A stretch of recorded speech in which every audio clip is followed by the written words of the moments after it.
નમસ્કાર વિદ્યાર્થી મિત્રો, સ્વાગત છે આપ સૌનું +2 બાયોલોજી ચેપ્ટર નંબર 16 પર્યાવરણીય સમસ્યાઓની અંદર. પર્યાવરણ એટલે કે કોઈ પણ સજીવની આસપાસ આવેલું આવરણ.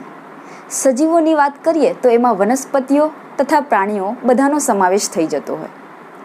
હવે આ પર્યાવરણ જેટલું સ્વચ્છ એટલું જ પૃથ્વી પર રહેતા સજીવોનું જીવન પણ સ્વસ્થ. કોઈ પણ કારણોસર જો પર્યાવરણની અંદર કોઈ અનિચ્છનીય ફેરફાર થઈ જાય, કોઈ અનનેસેસરી કે અનવોન્ટેડ ચેન્જ આવી જાય જે અલ્ટિમેટલી સજીવોના જીવનને જોખમમાં મૂકી દે, એને કહેવાય પર્યાવરણીય સમસ્યાઓ. અને એનસીઈઆરટીમાં આ ચેપ્ટર એટલે જ ઇન્ક્લુડ કર્યું છે કે સજીવોના જીવન પર જો કોઈ સમસ્યા અસર કરી રહી છે તો એ સમસ્યા વિશે જાણવું બહુ આવશ્યક બની જાય છે. પ્લસ એના નિવારણ વિશે પણ જાણવું આવશ્યક બની જતું હોય. તો આ પર્ટિક્યુલર ચેપ્ટરની અંદર આપણે એવી જ અમુક સમસ્યાઓની વાત કરીશું. આપણે જાણીએ છીએ કે હ્યુમન પોપ્યુલેશન એક ઝડપી દરથી વધી રહી છે અને માનવ વસ્તીમાં આજે વધારો થઈ રહ્યું છે તેના કારણે જે નૈસર્ગિક સ્ત્રોતો છે એનું વપરાશ પણ ખૂબ વધી રહ્યું છે અને તે સિવાય જેટલા સ્ત્રોત છે એના પરની ડિપેન્ડન્સી આપણી વધતી જઈ રહી છે. ફોર એક્ઝામ્પલ, હવા છે, પાણી છે, જમીન છે, વીજળી છે, રસ્તા છે, રહેવાની જગ્યા છે અને વાહનો છે અને ઘણી બધી અન્ય ચીજ વસ્તુઓ જેની ડિમાન્ડ પણ વધતી જતી પોપ્યુલેશનના કારણે વધી રહી છે.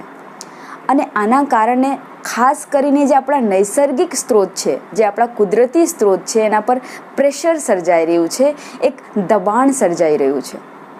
અને આ હ્યુમન પોપ્યુલેશન જે દરેથી વધી રહી છે એના કારણે મુખ્ય 3 વસ્તુઓ હવા, જમીન અને પાણીના પ્રદૂષણ સર્જાઈ રહ્યા છે. એટલે કે જે પણ આપણા આસપાસનું વાતાવરણ છે, પર્યાવરણ છે, ખાસ કરીને હવા, પાણી અને ભૂમિ, એમાં અનવોન્ટેડ અનિચ્છનીય ચેન્જીસ થઈ રહ્યા છે. એમના ભૌતિક, એમના રસાયણિક અને એમના જૈવિક સ્વરૂપોમાં અનિચ્છનીય ચેન્જીસ થવાના કારણે એ ચેન્જીસ અલ્ટિમેટલી હ્યુમન બીંગ્સને અફેક્ટ કરી રહ્યા છે અને એને જ આપણે કહી રહ્યા છીએ પ્રદૂષણ. સો આ ચેપ્ટરની અંદર આપણે પ્રદૂષણ વિશે ઘણું બધું શીખીશું. ઘણા બધા આપણે ઉદાહરણો શીખીશું, કેસ સ્ટડીઝની વાત કરીશું અને ખાસ કરીને એનું નિવારણ કઈ રીતે કરી શકાય એની અલગ અલગ ટેકનિક્સ પર ચર્ચા કરીશું. હવે પ્રદૂષણની એક સ્પષ્ટ વ્યાખ્યા એનસીઈઆરટી પ્રમાણે આપણે જોવા જઈએ તો પ્રદૂષણ એટલે કે હવા, ભૂમિ કે પાણીની ભૌતિક, રાસાયણિક કે જૈવિક લાક્ષણિકતાઓની અંદર કોઈ પણ પ્રકારનો અનિચ્છનીય ફેરફાર, અનવોન્ટેડ ચેન્જ જો થાય તો એને કહેવાય પ્રદૂષણ. અને આ ચેન્જ લાવતા ઘટકોને કહેવાય પ્રદૂષકો. આ ચેન્જ કોઈ પણ ઘટકના કારણે હોઈ શકે.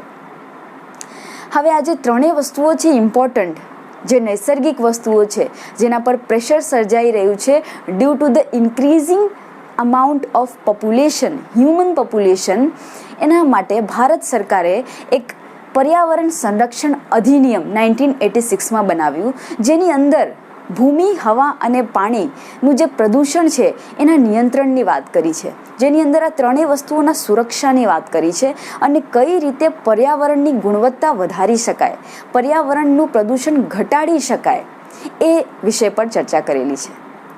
તો આજના આ પર્ટિક્યુલર સેશનમાં આપણે હવાના પ્રદૂષણની વાત કરીશું, કારણ કે આપણે જાણીએ છીએ કે કોઈ પણ સજીવની મૂળભૂત જરૂરિયાત, જીવવા માટેની પ્રાઇમ રિક્વાયરમેન્ટ છે હવા. કારણ કે હવા દ્વારા સજીવો, ભલે તે વનસ્પતિ હોય કે પ્રાણી હોય, હવામાંથી આપણે શ્વાસોચ્છ્વાસની પ્રક્રિયા કરતા હોઈએ. એટલે હવા ખૂબ જ ઇમ્પોર્ટન્ટ છે અને એ વધતી જતી પોપ્યુલેશનના કારણે પ્રદૂષિત થઈ રહી છે, જે એક ગંભીર સમસ્યા છે. અને એ જ હવાના પ્રદૂષણની આપણે આજના સેશનમાં ડિટેલમાં ચર્ચા કરીશું. તો ચલો સ્ટાર્ટ કરીએ. હવાનું પ્રદૂષણ. હવાનું પ્રદૂષણ જે છે, મેં તમને હાલમાં જ કીધું કે હવા સજીવોને શ્વસન માટે ઉપયોગી છે, વનસ્પતિ હોય કે પ્રાણી હોય. વનસ્પતિઓ શ્વાસોશ્વાસની પ્રક્રિયા કરે છે, હવામાંથી O2, CO2 વગેરે મેળવતી હોય અને ઘણી બધી પ્રક્રિયાઓ પોતાના શરીરની અંદર પરફોર્મ કરતી હોય, દેહધાર્મિક પ્રક્રિયાઓ. જો આ હવા પ્રદૂષિત થઈ જાય તો વનસ્પતિઓની વૃદ્ધિનું દર જે છે એ ઘટી જાય. પાક જે આપણે ખોરાક તરીકે લઈએ છીએ એમની વૃદ્ધિનું દર ઘટી જાય, પરિણામ સ્વરૂપે એમનું ઉત્પાદન ઘટી જાય. તો આટલી બધી જનસંખ્યાને આપણે પાક કઈ રીતે પૂરું પાડીશું એ સમસ્યા સર્જાય. એક હવાના પ્રદૂષણના કારણે. You can imagine how drastic the effects of the air pollutions are. Second છે પ્રાણીઓ માટે. જો હવા પ્રદૂષિત થઈ ગઈ તો આપણે શ્વાસોશ્વાસમાં એ પ્રદૂષિત હવા ઇન્હેલ કરીશું. પરિણામ સ્વરૂપે આપણા ફેફસા સંબંધી ઘણા બધા રોગો થવાની શક્યતા વધી જશે. સો આ બે મેઇન ઇમ્પોર્ટન્ટ ડ્રાસ્ટિક અને હેઝાર્ડસ પ્રોબ્લેમેટિક સિચ્યુએશન સર્જાઈ શકે છે when the air get polluted. હવે આ પ્રદૂષણના સ્ત્રોત કયા કયા, કઈ રીતે આવા પ્રદૂષણ થઈ શકે છે? તો એના બે સ્ત્રોત આપણને યાદ રાખવાના, એક કુદરતી અને એક માનવ નિર્મિત પ્રદૂષકોના સ્ત્રોત. કુદરતી રીતે જે પુષ્પોની પરાગરજ હોય, મોટી સંખ્યામાં પુષ્પોમાંથી પરાગરજ જો મુક્ત થાય તો એ પણ હવાના પ્રવાહ દ્વારા પરાગનની પ્રોસેસ થ્રુ વહન પામતી હોય છે. તો હવામાં પરાગરજનું પણ પ્રદૂષણ હોય છે, જે ઘણી બધી એલર્જેટિક ઇફેક્ટ્સ ક્રિએટ કરતું હોય. ત્યારબાદ ધુમ્મસ, નેચરલી જે ધુમ્મસ સર્જાય છે એ પણ સમટાઈમ પ્રદૂષણ માટે જવાબદાર હોય. પછી લાવા ફાટવાથી અમુક દ્રવ્યો પર્યાવરણમાં, હવામાં મુક્ત થતા હોય, અમુક કેમિકલ્સ, રસાયણો મુક્ત થતા હોય, એ પણ પ્રદૂષણ માટે જવાબદાર છે. ખાસ કરીને માનવ નિર્મિત જે સ્ત્રોત છે એની વાત કરીએ તો જે પણ મોટા મોટા થર્મલ પાવર સ્ટેશન્સ છે એમાંથી ધુમાડા નીકળવા માટેની જે મોટી મોટી ચીમનીઝ હોય, they are the responsible for the pollution of air. દેન ધાતુને મેલ્ટ કરવા માટેના, ધાતુના ગાળણ માટેના જે પણ કારખાના છે એ પણ હવાના પ્રદૂષણ માટે જવાબદાર છે. અને મોટા પ્રમાણમાં જે વધતી જતી જનસંખ્યા છે એના કારણે વાહનોની સંખ્યા પણ વધી રહી છે. તો વાહનોમાંથી જે ધુમાડા નીકળી રહ્યા છે, જે અશ્મિ બળતણનું જે દહન થઈ રહ્યું છે, પ્લસ ઘર વપરાશની વસ્તુઓમાંથી પણ જે હવામાં પ્રદૂષણ ફેલાય છે, આ બધા જ ઘટકો ઓવરઓલ હવાને, કુદરતી હવાને પ્રદૂષિત કરી રહ્યા છે. હવે આ જે પ્રદૂષકો છે એ પ્રદૂષકોની હ્યુમન બિંગ પર અસર કઈ થાય છે? કયા કયા તો મેઇન પ્રદૂષકો છે જે હવાને પ્રદૂષિત કરે છે? આ બહુ જ ઇમ્પોર્ટન્ટ છે, MCQ માટે જાણી લેવું બહુ જ important, most important. So carbon monoxide, very very important. વાહનોના ધુમાડામાંથી વાતાવરણની હવામાં એ મુક્ત થાય છે કાર્બન મોનોક્સાઇડ. અને એ આપણું જે રુધિર છે જેની અંદર હિમોગ્લોબિન આવેલું છે, બેઝિકલી હિમોગ્લોબિન વાતાવરણના ઓક્સિજનને કેરી કરવાની ક્ષમતા ધરાવે છે અને આપણા શરીરના દરેક કોષોને ઓક્સિજન પહોંચાડતું હોય. પણ જ્યારે વાતાવરણમાં કાર્બન મોનોક્સાઇડ વધી જાય તો આપણું હિમોગ્લોબિન એ મોનોક્સાઇડ જોડે જોડાવાની ક્ષમતા વધુ ધરાવે છે as compare to the oxygen. અને હિમોગ્લોબિન કાર્બન મોનોક્સાઇડ જોડે કમ્બાઈન થઈ જાય છે, જેના કારણે હવે હિમોગ્લોબિન ઓક્સિજનનું વહન કરી શકતું નથી. ઓક્સિજનના વહનમાં અહીંયા અવરોધ સર્જાય છે અને શ્વસન સંબંધી ઘણી બધી તકલીફો સર્જાઈ શકે. તો સૌથી પહેલું ડેન્જરસ એલિમેન્ટ છે એર પોલ્યુશનનું, એ છે કાર્બન મોનોક્સાઇડ, જે વાહનોના ધુમાડામાંથી હવામાં મુક્ત થતું હોય. સેકન્ડ, જ્યારે વાહનોમાં વપરાતું જે પેટ્રોલ અને ડીઝલ છે એનું સંપૂર્ણ દહન ન થાય તો તેમાંથી હાઇડ્રોકાર્બન્સ વાતાવરણમાં મુક્ત થતા હોય અપૂર્ણ દહનના કારણે, જેની અંદર બેન્ઝીન, 2,3 બેન્ઝોપાયરીન હોઈ શકે. હવે આ જે અકાર્બનિક આ જે હાઇડ્રોકાર્બન્સ જ્યારે એ વાતાવરણમાં મુક્ત થાય છે ત્યારે એ વાતાવરણની હવાને પ્રદૂષિત કરતા હોય. અને એનાથી આપણને ખાસ કરીને ફેફસા સંબંધિત હવા રિલેટેડ રોગો જનરલી શ્વાસોશ્વાસની પ્રક્રિયા પર વધુ અસર કરે. એટલે મોસ્ટલી ફેફસા રિલેટેડ રોગ થઈ શકે, ખાસ કરીને ફેફસાનું કેન્સર. હવે એક મોસ્ટ ઇમ્પોર્ટન્ટ હાઇડ્રોકાર્બન છે મિથેન, જે સૌથી વધુ પ્રમાણમાં વાતાવરણમાં જોવા મળતું હોય, હવાની અંદર જોવા મળતું હોય એઝ અ પ્રદૂષક, જે કાદવવાળા વિસ્તાર કે પછી ડાંગરનું ખેતર ત્યાંથી મુક્ત થતું હોય છે. So these are the pollutants which pollute the air. ત્યારબાદ નાઇટ્રોજન ઓક્સાઇડ એટલે કે NO અથવા તો NO2 એ વાહનોના જીવાશ્મી બળતણના દહનથી વાતાવરણમાં મુક્ત થતા હોય, પ્લસ સલ્ફરના ઓક્સાઇડ્સ SO2 ઓર SO3 એ પણ એઝ અ પોલ્યુટન્ટ વાતાવરણમાં મુક્ત થતા હોય. પછી વાતાવરણમાં એમના ઘેરા વાદળો બનતા હોય અને જ્યારે વરસાદ પડે તો વરસાદના પાણી સાથે એ રિએક્ટ થઈને HNO3 કે H2SO4 સ્વરૂપે એટલે કે એસિડ સ્વરૂપે પૃથ્વી પર પડે છે. આના કારણે જે જમીન છે, ભૂમિ, એની એસિડિટી વધી જાય છે, તો પાકની વૃદ્ધિમાં ઘણું અવરોધ સર્જાય છે. બીજું કે જ્યારે આ એસિડ વર્ષા થાય ત્યારે વનસ્પતિના પર્ણો પર આવું પાણી પડતું હોય તો એ પર્ણોમાંથી ક્લોરોફિલ એટલે કે હરિત દ્રવ્યનું વિઘટન થઈ જાય છે અને પર્ણો કસમયે ખરી જાય છે.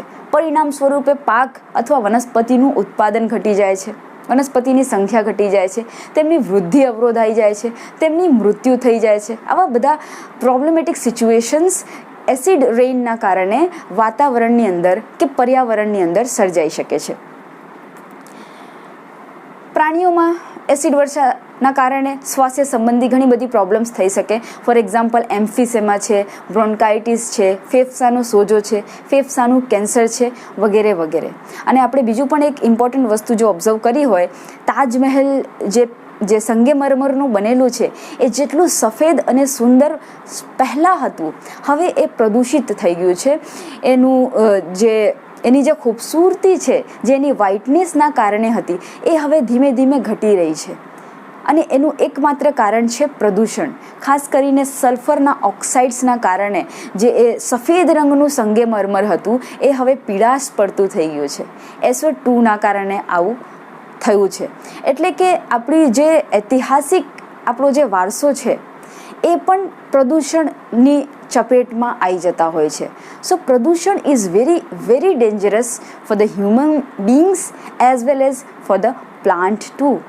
તો આપણે જોયું કે હવાના પ્રદૂષણ માટે ઘણા બધા ઘટકો જવાબદાર છે, પણ આપણે મુખ્યત્વે જો કોઈ ઘટકને રિસ્પોન્સિબલ માનીએ તો એની અંદર જે ઔદ્યોગિક એકમો છે, જે થર્મલ પાવર પ્લાન્ટ્સ છે, એમની જે ચીમનીઝમાંથી જે પ્રદૂષક ઘટકો નીકળીને હવાને પ્રદૂષિત કરી રહ્યા છે, પ્લસ જે મોટર ગાડીઓ છે, જે વાહનો છે, અને પેટ્રોલ અને ડીઝલનું જે વહન છે એના દ્વારા જે પ્રદૂષણ થાય છે એ મોસ્ટલી રિસ્પોન્સિબલ છે પર્યાવરણની હવાને દૂષિત કરવા માટે.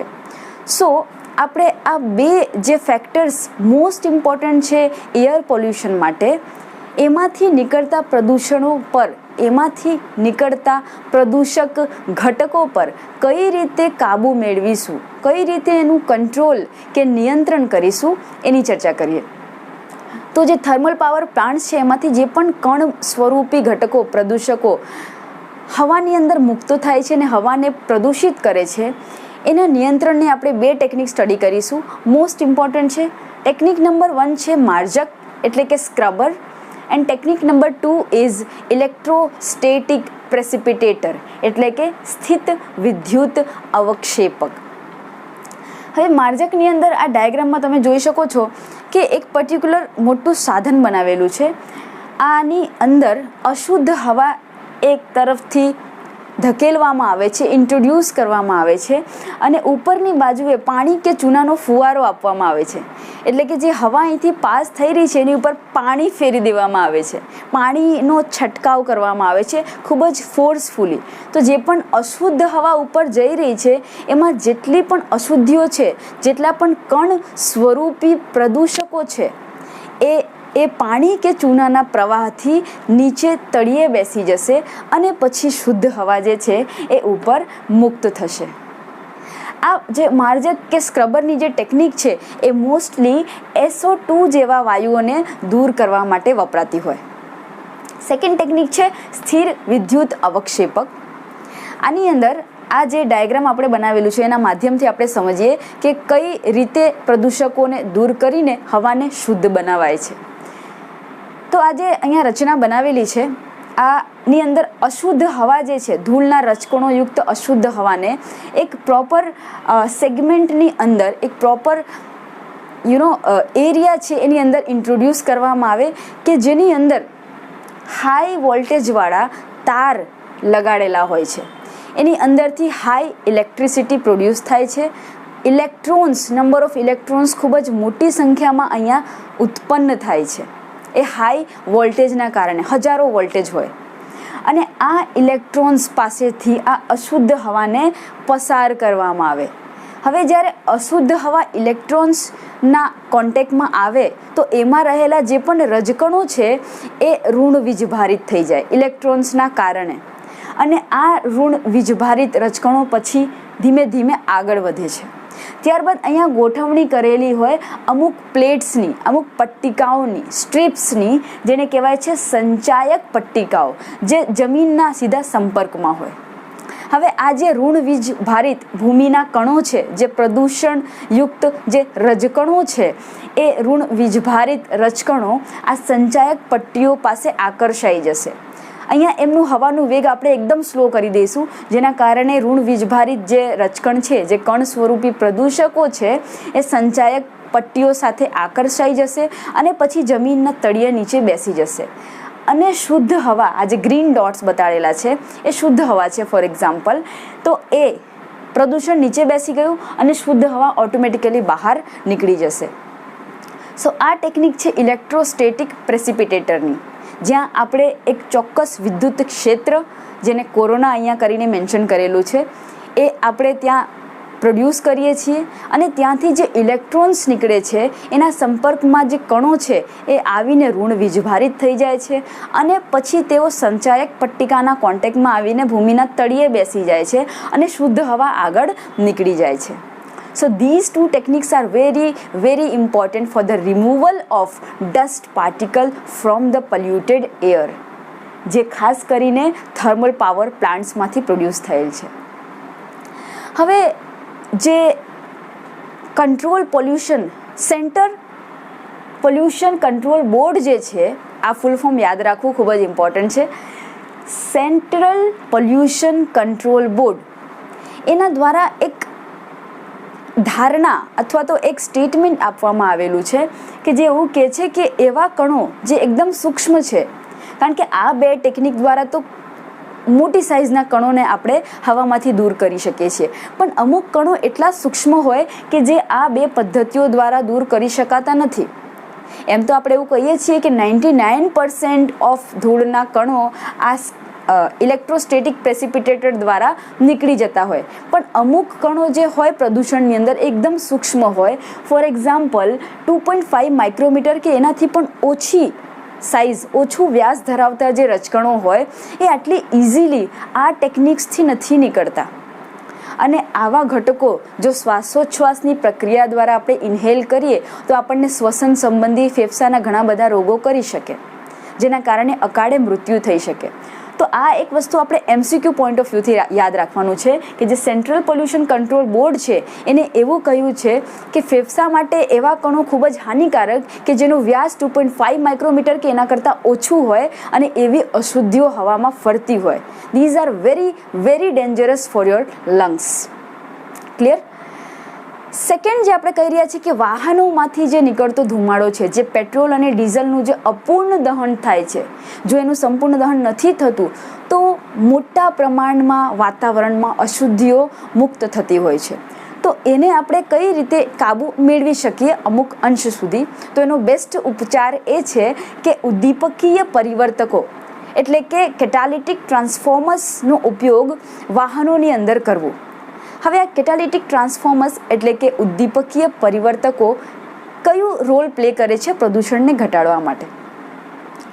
તો આના પહેલાં આની શરૂઆતમાં આપણે એ જોયું કે હવા પ્રદૂષિત કરવા માટે વાહનોમાંથી કાર્બન મોનોક્સાઇડ, અપૂર્ણ દહન પામેલું હાઇડ્રોકાર્બન્સ, નાઇટ્રોજનના ઓક્સાઇડ્સ વગેરે નીકળતા હોય ને હવાને પોલ્યુટેડ કરતા હોય.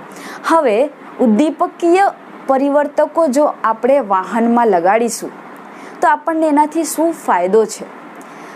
સૌથી પહેલી વસ્તુ તો આ જે ઉદ્દીપકીય પરિવર્તકો છે એ મોંઘી ધાતુઓના બનેલા હોય. મોસ્ટ ઇમ્પોર્ટન્ટ MCQ માટે પ્લેટિનમ, પેલેડિયમ એન્ડ રોડિયમ જેવી કોસ્ટલી ધાતુઝના બનેલા ઉદ્દીપકીય પરિવર્તકોનું વાહનોમાં ઉપયોગ કરવામાં આવે. આ ઉદ્દીપકીય પરિવર્તકો શું કરે? જે પણ અપૂર્ણ દહનથી હાઇડ્રોકાર્બન બને છે, જેટલું પણ હાઇડ્રોકાર્બન અપૂર્ણ દહનથી સર્જાયું છે, જે વાતાવરણને હવે પોલ્યુટેડ કરવાનું છે, તો એ વાહનની અંદર જ એ હાઇડ્રોકાર્બનને કાર્બન ડાયોક્સાઇડ અને વોટર જેવા ઘટકોમાં કન્વર્ટ કરી દે છે અને પછી વાતાવરણમાં મુક્ત કરે છે, જેના કારણે પ્રદૂષણના સ્કોપ ઘટી જતા હોય. આ જ ઉદ્દીપકીય પરિવર્તકો જે કાર્બન મોનોક્સાઇડ સર્જાય છે એને કાર્બન ડાયોક્સાઇડમાં કન્વર્ટ કરી દે છે. જે નાઇટ્રિક ઓક્સાઇડ સર્જાય છે એને નાઇટ્રોજનમાં કન્વર્ટ કરી દે છે. એટલે અલ્ટિમેટલી તેઓ carbon dioxide, water, carbon dioxide, nitrogen વગેરે જેવા ઘટકોમાં પ્રદૂષિત ઘટકોને ફેરવી દેતા હોય છે અને વાતાવરણને પોલ્યુટેડ થવાથી બચાવે છે. એટલે જ આ ઉદ્દીપકીય પરિવર્તકો જે વાહનોમાં હોય એમાં જ્યારે પેટ્રોલ કે ડીઝલ આપણે ભરાવીએ ત્યારે લેડ ફ્રી પેટ્રોલ કે ડીઝલનો ઉપયોગ કરવો જોઈએ. કારણ કે જે લેડ એટલે કે સીસામુક્ત જે પેટ્રોલ હોય એમાં ઉદ્દીપકીય પરિવર્તકો સારી રીતે પોતાનું કાર્ય કરી શકે. લેડ જે હોય છે એ ઉદ્દીપકીય પરિવર્તકોને નિષ્ક્રિય કરી દેતું હોય. જો પેટ્રોલમાં લેડની અવેલેબિલિટી હશે તો આ પરિવર્તક કામ નહીં કરી શકે. તમે વાતાવરણમાં પ્રદૂષણ મુક્ત કરશો અને કરશો જ. માટે જ લેડ રહિત, લેડ વિહીન, સીસા મુક્ત પેટ્રોલ કે ડીઝલનો ઉપયોગ કરવું અનિવાર્ય છે. હાલ જે હવાના પ્રદૂષણ, એના સ્ત્રોત અને એ પ્રદૂષકોના નિયંત્રણની આપણે ચર્ચા કરી, એના રિલેટેડ ભારતની અંદર એક અધિનિયમ 1981માં અમલમાં લાવવામાં આવ્યું જેનું નામ હતું હવા પ્રદૂષણનું નિવારણ અને નિયંત્રણ અધિનિયમ, જેને અંગ્રેજીમાં the air prevention and control of pollution act 1981 કહેવામાં આવે છે. હવે આ જે એક્ટ હતું, આ જે અધિનિયમ હતું, એમાં એક સુધારો કરવામાં આવ્યો ઇન 1987. આ આંકડા આપણે યાદ રાખીશું. ઇન 1987 એમાં એક મોડિફિકેશન કરવામાં આવ્યું અને જે ઘોંઘાટ છે, જે એક્સેસિવ નોઇસ હોય, એને પણ હવા પ્રદૂષિત કરવા માટે જવાબદાર એક ઘટક તરીકે સામેલ કરવામાં આવ્યું. એમાં એવું કહેવામાં આવ્યું કે ઘોંઘાટ પણ હવાને પ્રદૂષિત કરે છે. હવે ઘોંઘાટ અને અવાજ, આ બે વસ્તુઓ વચ્ચે ડિફરન્સ છે. અવાજ જે નોર્મલી આપણે સાંભળી શકીએ છીએ આપણા માટે એટલું હાનિકારક નથી, એક ચોક્કસ એક નિર્ધારિત તીવ્રતાની અંતર્ગત આવતું. એ ઘોંઘાટ ત્યારે બને જ્યારે એ નિર્ધારિત તીવ્રતાને, એક નિર્ધારિત સ્તરને ક્રોસ કરે. તો આપણે એવું કહી શકીએ કે કોઈ પણ પ્રકારનું અનિચ્છનીય, ઇરિટેટિંગ, ન ગમતું હોય એવું, એટલે કે અણગમતો તીવ્રતાવાળું અવાજ ઘોંઘાટ કહેવાય. એટલે કે અનિચ્છનીય કે અણગમતું ઉચ્ચ તીવ્રતાવાળું અવાજ એ ઘોંઘાટ કહેવાય. ફોર એક્ઝામ્પલ, ઘોંઘાટને જનરલી આપણે કે અવાજને આપણે ડેસિબલ યુનિટથી મેજર કરતા હોઈએ અને જો એ 80 ડેસિબલ કરતાં વધી જાય તો એ ઘોંઘાટની કેટેગરીમાં આવે.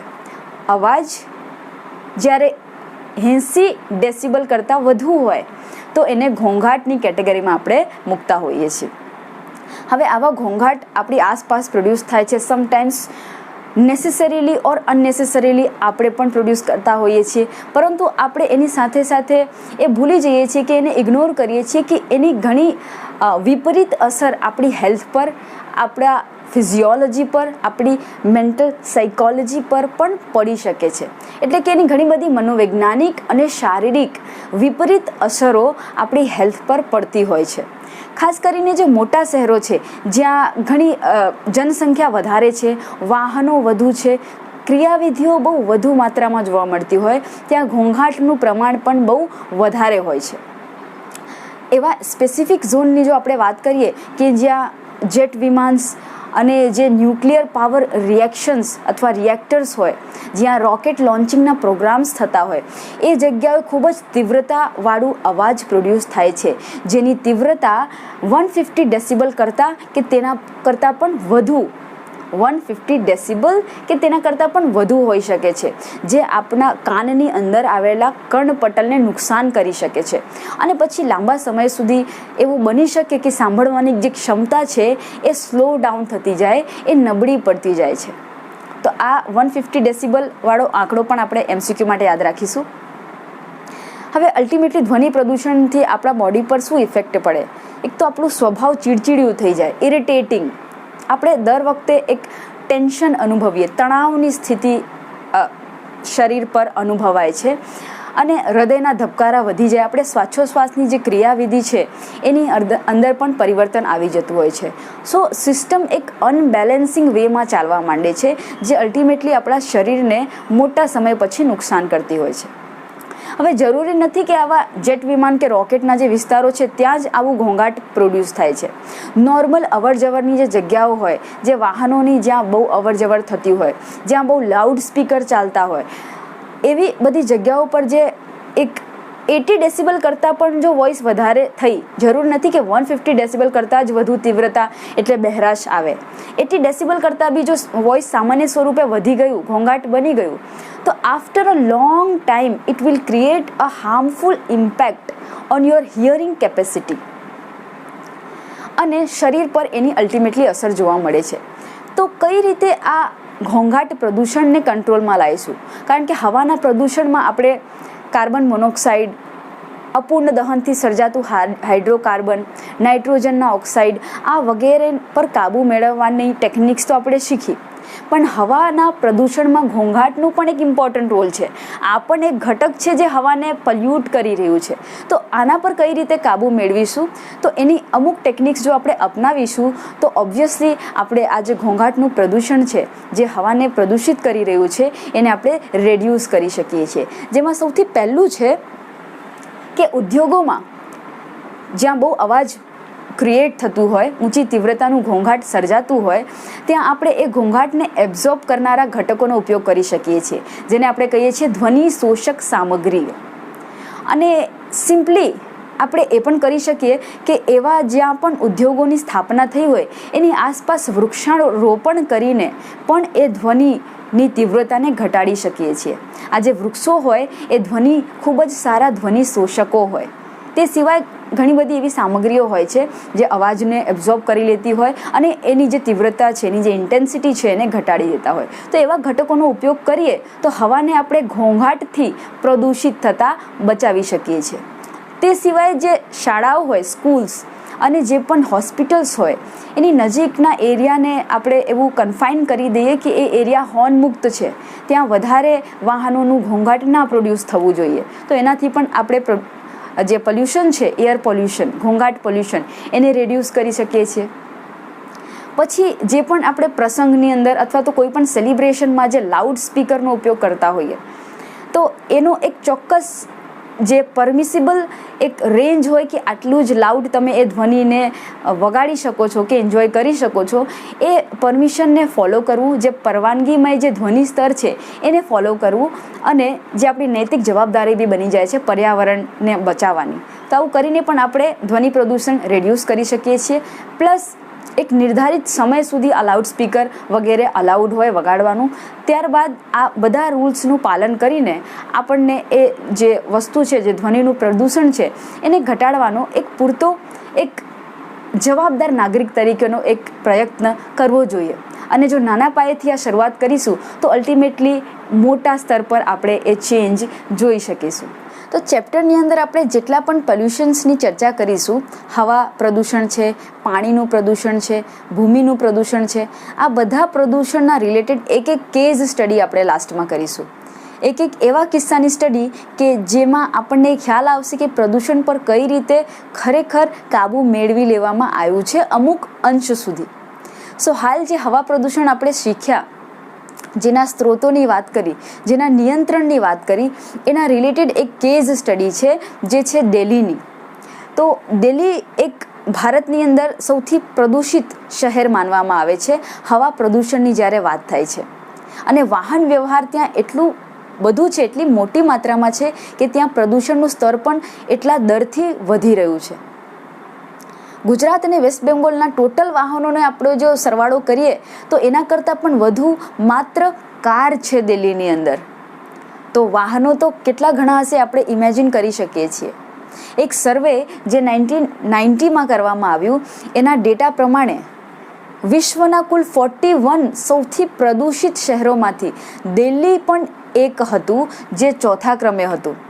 સો આનાથી આપણે આ પ્રદૂષણની ગંભીરતા વિશે વિચારી શકીએ છીએ કે કેટલી હદ સુધી એ એર પોલ્યુશન દિલ્હીમાં ફેલાયું હશે. હવે આ પોલ્યુશનને ધ્યાનમાં રાખીને, આ સમસ્યાની ગંભીરતાને જોતા ભારતની સર્વોચ્ચ ન્યાયાલયમાં એક જાહેર હિતની અરજી કરવામાં આવી, એક અરજી લખવામાં આવી આ પોલ્યુશનને ધ્યાનમાં રાખીને કે આ ઘણું બધું નુકસાન માનવને કે પછી વનસ્પતિઓને, સમગ્ર ત્યાંના જીવાવરણને પહોંચાડી શકે છે. આ બધા પાસાઓને ધ્યાનમાં રાખીને જાહેર હિતની એક અરજી લખવામાં આવી. આનું એક અંગ્રેજીનું ફૂલ ફોર્મ બી આપણે યાદ રાખીશું, પબ્લિક ઇન્ટરેસ્ટ લિટિગેશન, PIL, જેને કહેવાય જાહેર હિતની અરજી, જે સુપ્રીમ કોર્ટમાં આપવામાં આવી. અને એને પછી સુપ્રીમ કોર્ટે જોતા દિલ્હીને ખૂબ ફટકાર લગાવી કે આ બહુ જ શર્મજનક વાત છે કે આટલું બધું પોલ્યુશન કન્ટ્રીમાં ફેલાઈ રહ્યું છે અને આને કંટ્રોલ કરવું ખૂબ જ આવશ્યક છે. સર્વોચ્ચ ન્યાયાલયે પણ દિલ્હીને એ નિર્દેશ આપી દીધું કે ગમે એવી રીતે તમે આ પોલ્યુશન પર કાબૂ મેળવો. ત્યારબાદ દિલ્હી જે છે, ગવર્મેન્ટ ઓફ ઇન્ડિયાએ ડિસાઇડ કર્યું કે અમુક પગલાં લેવા પડશે, એવા હાર્શ પગલાં લેવા જ પડશે કે જેનાથી આ પોલ્યુશનને રિડ્યુસ કરી શકીએ અને એની બહુ જ જરૂર છે હવે.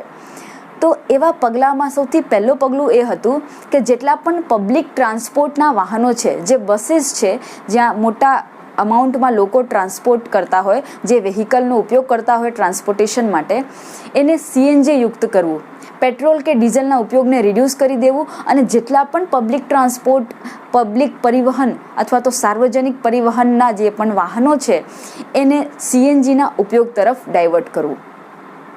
હવે આ જે CNG છે એનું ફૂલ ફોર્મ યાદ રાખવું, કોમ્પ્રેસ્ડ નેચરલ ગેસ, જે આપણને કદાચ યાદ જ છે, it's not new for us.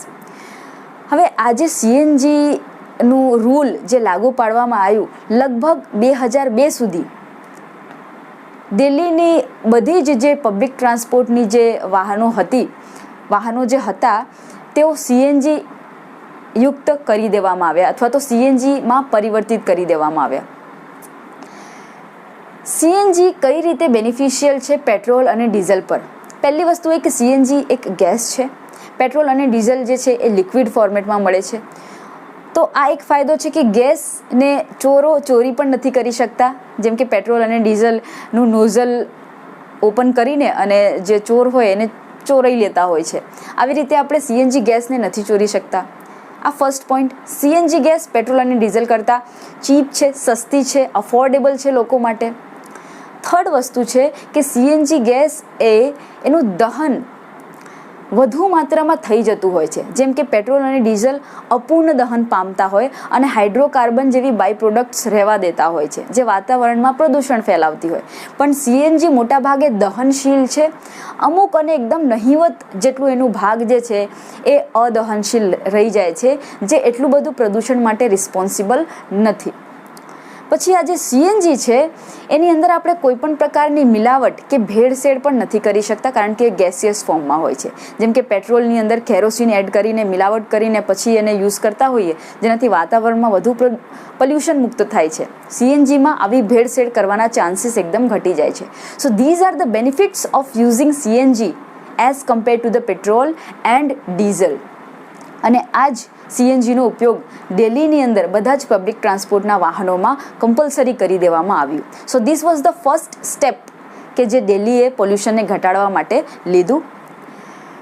હવે CNG જે છે એનો ઉપયોગ તો કરી રહ્યા છે, પણ એની જે પાઇપલાઇન્સ હોય અથવા તો એના જે પંપ હોય એ સ્થાપિત કરવામાં થોડી તકલીફ ઊભી થાય છે, કારણ કે ગ્રાઉન્ડ સ્તરે એના પાઇપલાઇનનું વિતરણ કરવું થોડું અઘરું છે.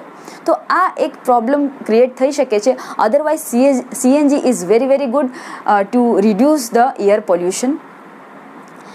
પછી કયા કયા પગલાં દિલ્હી દ્વારા લેવામાં આવ્યા, જેમાંનો બીજો હતો કે જેટલા પણ જૂના વેહિકલ્સ છે, જૂના વાહનો છે, એને એ શહેરમાંથી હટાવી દો, કશેક બીજે શિફ્ટ કરી દો, પણ દિલ્હીમાંથી હટાવી દો.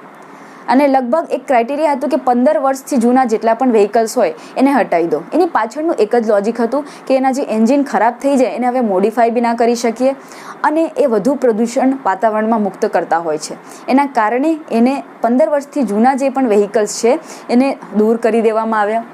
ત્યારબાદ લેડ ફ્રી પેટ્રોલનો ઉપયોગ કરવામાં આવ્યું, જે આપણે આની પહેલાં પણ ડિસ્કસ કર્યું કે જો લેડ ફ્રી પેટ્રોલ ઉપયોગ કરીએ તો ઉદ્દીપકીય પરિવર્તકો જે છે એના નુકસાનને આપણે ઘટાડી શકીએ. વાહનોમાં ઉદ્દીપકીય પરિવર્તકોનો ઉપયોગ કરો, જેનાથી વાહનોમાં જે પણ તમે પેટ્રોલ અને ડીઝલ વાપરી રહ્યા છો, ઇફ ઇન કેસ, તો એના અંદરથી જે પણ હાનિકારક કે અદહનશીલ પદાર્થો નીકળતા હોય, હાઇડ્રોકાર્બન્સ અને કાર્બન મોનોક્સાઇડ છે વગેરે, એમનું રૂપાંતરણ એક બિનહાનિકારક વાયુમાં થઈ જાય. ઓછા સલ્ફરયુક્ત પેટ્રોલ અને ડીઝલનો ઉપયોગ કરવો કે જેમાં સલ્ફરનું કન્ટેન્ટ ઓછું હોય. વાહનો માટે સખત પ્રદૂષણ સ્તરના નિયમો જે પણ રૂલ્સ બનાવવામાં આવે એનું સખ્તાઈથી પાલન થવું બહુ જરૂરી છે. તો આ જેટલા પણ રૂલ્સ છે એને ડેલીએ પ્રોપરલી ફોલો કર્યા. અને અગેન ભારત સરકાર જે છે એ વાહન વ્યવહારના પોલ્યુશનને ઘટાડવા માટે ઘણા બધા એવા માપદંડો બનાવ્યા અને રૂલ્સ બનાવ્યા, એવી ગાઈડલાઇન્સ જાહેર કરી, એવી માર્ગદર્શિકાઓ બનાવી કે જેને ફોલો કરીને દિલ્હી સ્પેશિયલી એ પોલ્યુશનને, એર પોલ્યુશનને ઘટાડી શક્યું. એ માર્ગદર્શિકાઓ જે છે યુરોપના આધારે લેવામાં આવી, જેને આપણે યુરો 3 કહીએ છીએ. ફોર એક્ઝામ્પલ, યુરોપની જે વાહન વ્યવહારના પ્રદૂષણને ઘટાડવાની જે ગાઈડલાઇન્સ છે એને યુરો 3 કહીએ છીએ. એના બેઝિસ પર ઇન્ડિયામાં એવી ગાઈડલાઇન્સ બનાવવામાં આવી. ફોર એક્ઝામ્પલ, ઇન્ડિયામાં એને આપણે કહીશું Bharat stage 3. Euro 3, Bharat stage 3, one and the same thing. આ નિયમ, આ જેટલા પણ રૂલ્સ હવે આવશે, બસ એનું એક જ ઉદ્દેશ્ય છે કે વાહનોમાં એક તો આપણે પબ્લિક ટ્રાન્સપોર્ટને CNGમાં કન્વર્ટ કરી દીધું, જે પણ ફ્યુઅલ યુઝ થાય CNG સ્વરૂપે થાય.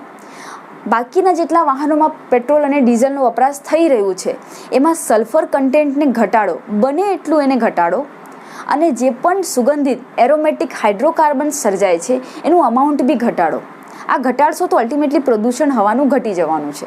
એના માટેની ગાઈડલાઇન્સ ભારત સરકારે જાહેર કરી, અમુક માપદંડો જાહેર કર્યા, જેમાંનું એક છે ભારત સ્ટેજ 3, જેના આધારે એવું એક એસ્ટિમેટ આપણને બતાવવામાં આવ્યું કે જનરલી જે ડીઝલ અને જે પેટ્રોલ ઉપયોગમાં લેવામાં આવતું હતું એની અંદર ડીઝલમાં 350 પાર્ટ્સ પર મિલિયન અને પેટ્રોલમાં 150 પાર્ટ્સ પર મિલિયન પર સલ્ફરને સ્ટોપ કરી દેવામાં આવતું. અને જે પણ સુગંધિત હાઇડ્રોકાર્બન છે એને 42% એ જે તે ફ્યુઅલની અંદર મૂકવામાં આવતું. એનું આ લિમિટિંગ ફેક્ટર હતું કે આટલું કોઈ પણ ફ્યુઅલમાં રહેતું. હવે યુરો 3ના મુજબ આવું માર્ગદર્શન આપવામાં આવ્યું કે પેટ્રોલ કે ડીઝલમાં જે પણ સલ્ફર કન્ટેન્ટ છે એને 50 ppm જેટલું ઘટાડી દો. એનું લેવલ 50 પાર્ટ્સ પર મિલિયન જેટલું ઘટાડી દો. એટલે કે 10 લાખ જો અણુઓ હોય એના પેટ્રોલ કે ડીઝલના, એની અંદર 50 અણુઓ સલ્ફરના હોવા જોઈએ, એનાથી વધુ નહીં.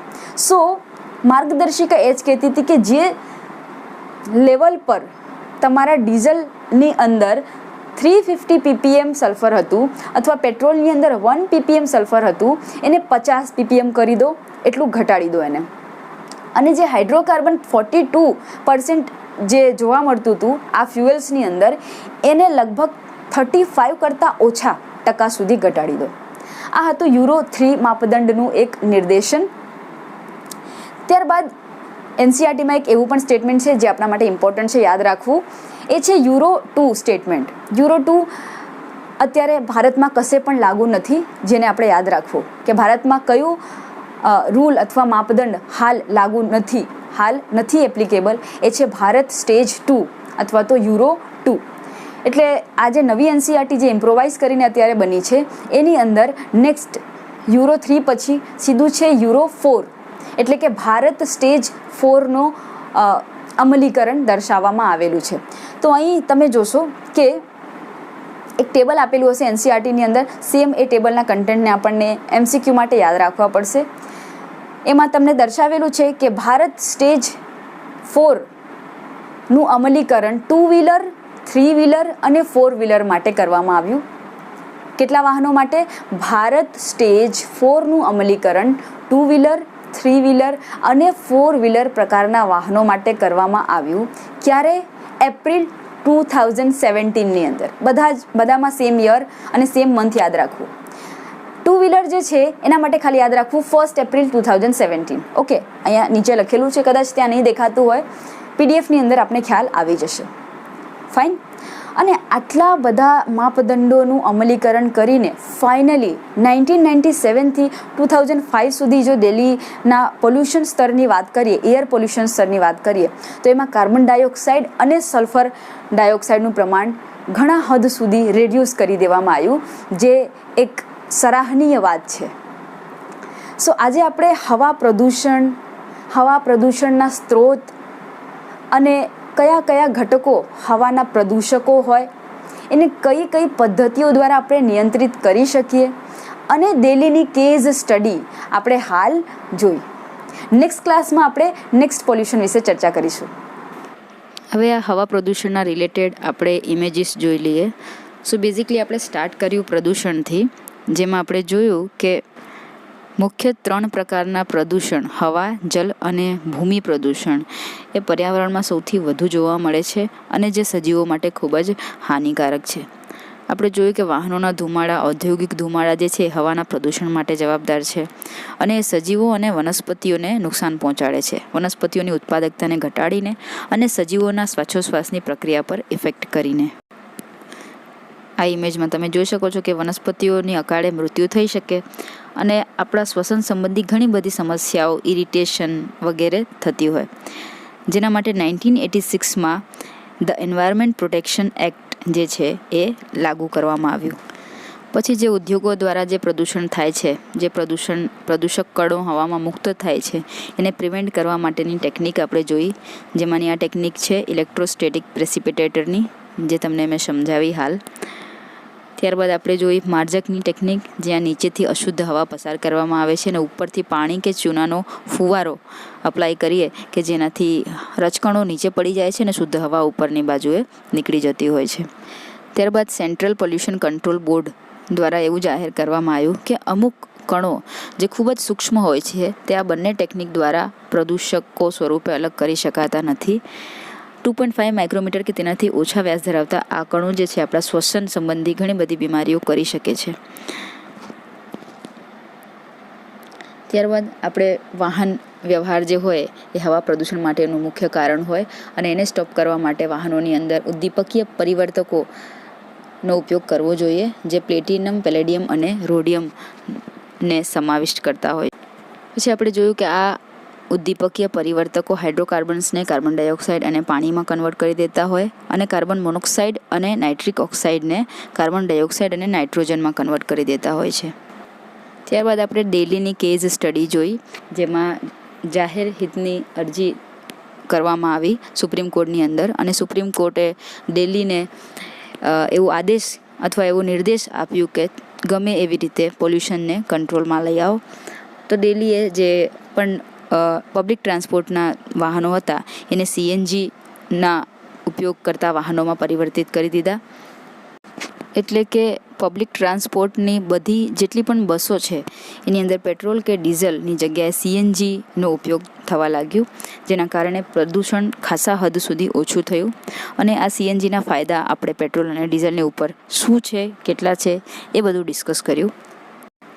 CNGને અમલમાં લાવવા સિવાય પણ દિલ્હીએ ઘણા બધા પગલાં લીધા, જેમાં લેડ મુક્ત પેટ્રોલ અને ડીઝલનો ઉપયોગ કરવો, જૂના વાહનોનો નિકાલ કરવો, વાહનોમાં ઉદ્દીપકીય પરિવર્તકોનો ઉપયોગ કરવો, ઓછા સલ્ફરયુક્ત પેટ્રોલ અને ડીઝલનો ઉપયોગ કરવો અને સખત પ્રદૂષણ સ્તરના નિયમોનું પણ પાલન કરવું. આ ઘણી બધી વસ્તુઓને અમલમાં લાવીને દિલ્હી જે છે એ પ્રદૂષણ પર ઘણા હદ સુધી કાબૂ મેળવી શક્યું.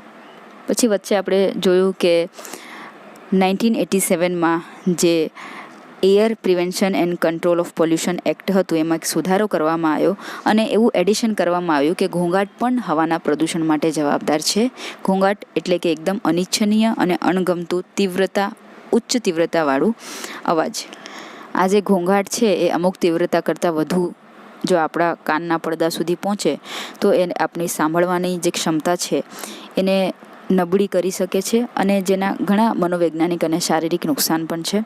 150 ડેસિબલ કે તેનાથી વધુ ધ્વનિ સાંભળવાથી આપણને બહેરાશ જેવી સમસ્યાઓ પણ સર્જાઈ શકે છે. અને આવા ઘોંઘાટના પ્રદૂષણના કારણે ટેન્શન, તણાવ, શ્વાસોશ્વાસ અનિયમિત વગેરે જેવી સમસ્યાઓ સર્જાતી હોય. એને કંટ્રોલ કરવા માટે આપણને ધ્વનિ શોષક પદાર્થોનો ઉપયોગ કરવા જોઈએ. સ્કૂલ્સ તથા દવાખાનાની આસપાસ હોર્ન મુક્ત વિસ્તારો જે છે એની બાઉન્ડ્રીઝ ડિસાઇડ કરવી જોઈએ, જેને આપણે નો હોર્ન ઝોન્સ તરીકે કહીશું. તે સિવાય આપણે એ પણ જોયું કે જે પણ લાઉડ સ્પીકર છે જે વધુ તીવ્રતાવાળું અવાજ ઉત્પન્ન કરે છે એનું ધ્વનિ સ્તર એક લિમિટમાં રાખીશું, જેટલું નિર્ધારિત અથવા પરવાનગી આપેલ હોય, અને એક નિર્ધારિત સમય સુધી જ એને અલાઉ કરીશું કે એને વગાડી શકાય. એનાથી આપણે વ્યક્તિગત સ્વરૂપે એ પ્રદૂષણને ઘટાડી શકીએ છીએ અને વાતાવરણની હવાને પ્રદૂષિત થવાથી બચાવી શકીએ છીએ.